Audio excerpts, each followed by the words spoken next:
Wire remove, socket remove,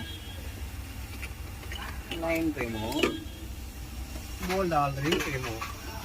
இந்த ஒயரை remove அப்படியே வெளில எடுத்து கீழே கீழே வச்சுட்டு இந்த அரிசியை மேலே தூக்கணும்.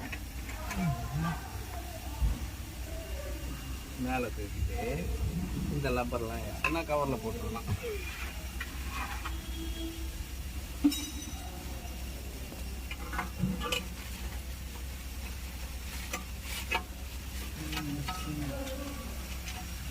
வந்து